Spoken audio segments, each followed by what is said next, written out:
write that about you? Sorry? Didn't he write that about you?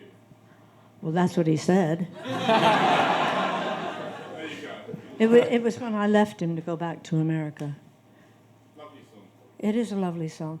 And the tune is, here we go.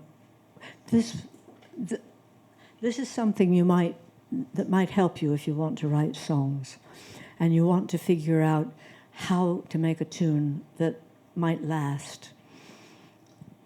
One of the ways that Ewan McColl wrote songs, The Shoals of Herring, for instance, and First Time Ever I Saw Your Face, he would say, I want a tune that is like.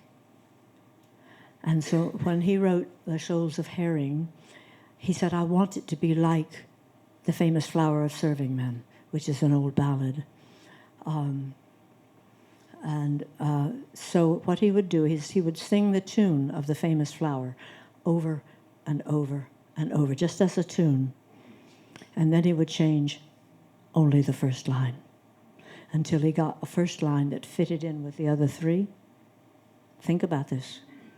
Then he would incorporate that in the way that he sang it over and over and over. Then he would change the second line so that it fitted in with the new first line and the two old last lines.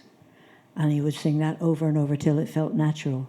And he'd do that till he went right through it. And so people think that it's a traditional tune, and it's not. It's written like one. Now, I did this on the song that's on First Farewell, a song called How I Long for Peace. Oh, how I long for peace.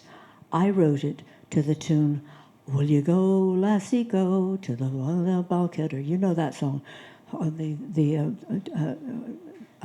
Heather.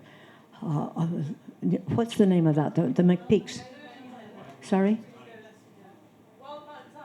Wild Mountain Time. So I wrote it to that. And I sang it that way for 2 or 3 years. And then I had a light bulb moment in which I thought, what the hell am I doing? It already has beautiful words to itself. Why would I make up new words to this tune that already has fantastic ones? So I went through it and did that on that. And I have a new tune that is to it now.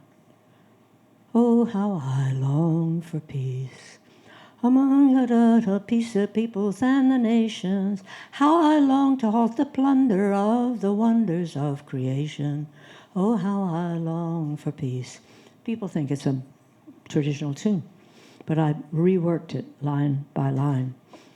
And people say, I've heard that tune before. Well, darn you, you haven't. I wrote it. But I based it so that the lines fitted together. And this is a wonderful, it's invention. Now, when you have a career and you're on stage a huge amount, which I have been for the last 70 years, you write so that you can do it on stage. If you're writing it just for yourself, I'm going to find out what that's like when I'm 91 and to see what it's like just to write for the pleasure of it. I'm writing new songs now towards a double album that's going to appear in 2025. And trying to write songs that sound kind of... every language has the folk songs it deserves. They do. They have the same lilt of the language. Now you can say, well, English, what is English like in Scotland? What is English like in Dublin or in Belfast? Very different, but the Belfast songs sound very different, and the Scottish ones sound very different, and the ones in North Carolina sound very different from the ones up in Massachusetts.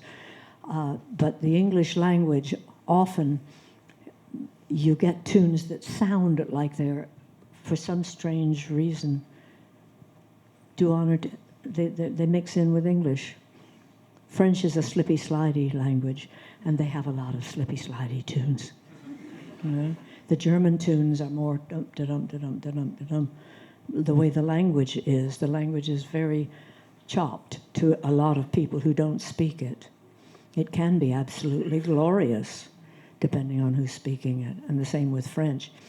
But the way of making a new tune, and that's what Ewan did on the First Time Ever.